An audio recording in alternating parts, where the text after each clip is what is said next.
Brought to you by Charity Mobile, the phone company that supports life and family. 5% of your monthly plan price goes to your favorite charity. Mention offer code TRADITION for a special Christmas offer. Learn more at CharityMobile.com. We're approaching Advent, and as Advent approaches, so with it comes Christmas. And we tend to take on a more uplifting, joyful way of looking at things. And unfortunately, in the real world, the enemies of the church still try to crush the faith, regardless of the season that it is, or if it's a joyful period in the life of the church. And it behooves us to pay attention to these things, to know the state of things, and not lose our focus. Remember to keep your eyes on the cross. And I'm giving you today a reason to pray for the church, as I end every video on this platform to end with everyone saying, please pray for the church. And this is an excellent example of why you should be doing that.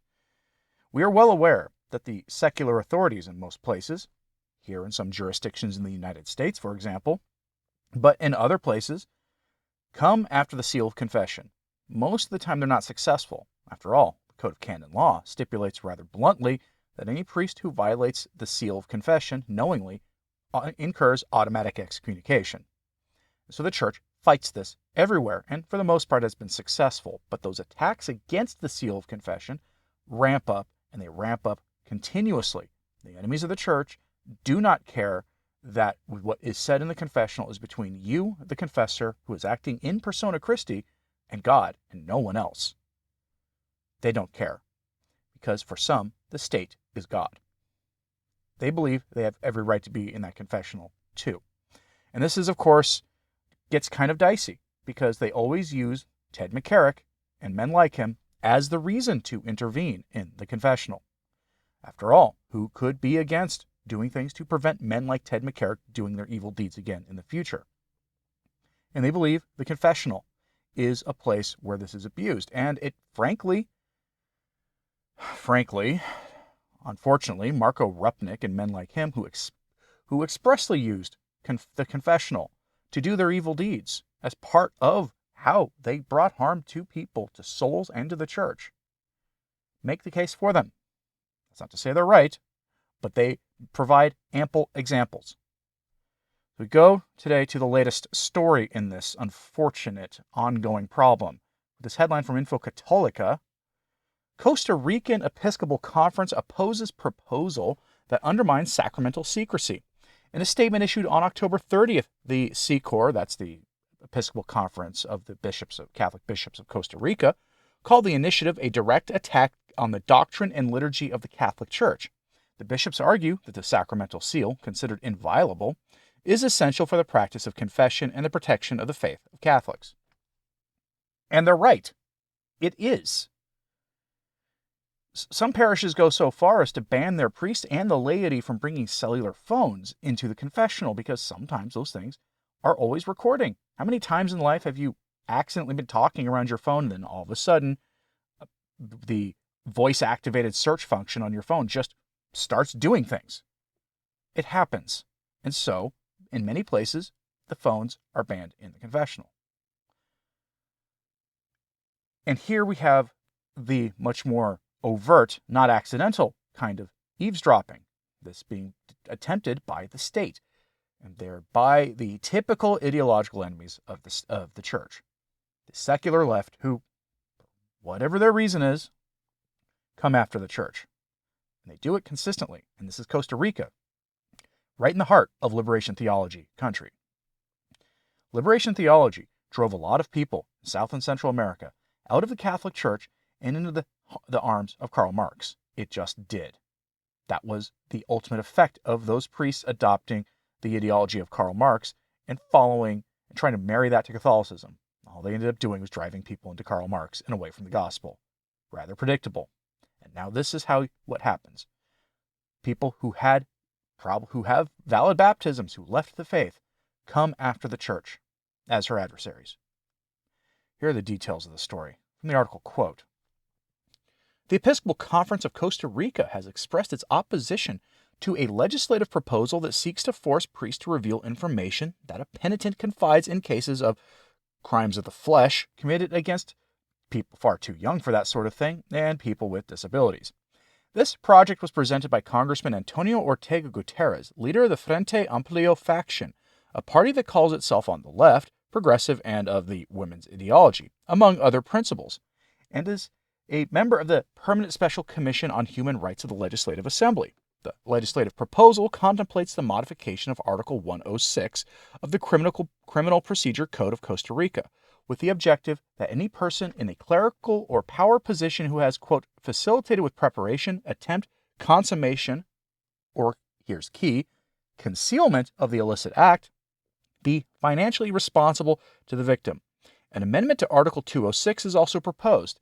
If approved, it would establish that religious ministers, as well as medical personnel, lawyers, notaries, and public officials, may, quote, refrain from testifying about secret facts that have come to their knowledge. This is an attempt to moderate the bill. However, the bill also stipulates that these persons may not, quote, deny their testimony when they are released by the interested party from the duty to maintain secrecy, which would allow, with the consent of the person who is said to have been harmed, the person to receive the confidential information, which could be a Catholic priest, to be summoned. The initiative would also require anyone who has identified evidence of such activities against people too young or those who have disabilities to file a complaint with the authorities, quote-unquote, immediately. End lengthy quote. These laws always come from a professed good place. Professed, meaning they are well-intended, or so they say. After all, who can be against getting justice for those who suffered at the hands of men like Ted McCarrick? But when you scratch the surface, there's always some anti-Catholicism and anti-Christian sentiment. Remember, in South America especially, but in general it's true virtually everywhere, where the secular left has gained power, the followers of Karl Marx, where they haven't co-opted the mantle of Christianity for themselves, like in so many places. Take a look at the state of the Protestant church in Europe, or the German Catholic Church in Europe, where they haven't been able to do that, co-opting the church's infrastructure, and where they then wear it as a lukewarm skin suit to promote their secular program. Where they have failed to do that, they come after the church with the secular arm directly, especially in South America, land of liberation theology. There are horrible things happening right now in various South American and Central American countries to bishops and priests. This is actually a great concern to the Vatican, who is quietly trying to work behind the scenes to rectify the situation and having very little success, because for whatever reason, the secular world in South and Central America is turning against the Catholic Church. Perhaps it's a result of North American missionaries coming to Central and South America, believing that Catholics don't have the gospel, and bringing the gospel to Catholics. Their false gospel, and the bishops doing nothing about it. Get plenty of people to leave the faith and adopt a false theology. This is one of the things you can expect to see go with it. The bishops of Costa Rica have responded to all of this, by the way, to this legislation in the country. Back to the article, quote, "The Episcopal Conference of Costa Rica issued a statement October 30th in response to a legislative proposal that, according to them, represents, quote, a direct attack on the doctrine and liturgy of the Catholic Church on the subject of the sacrament of penance or confession.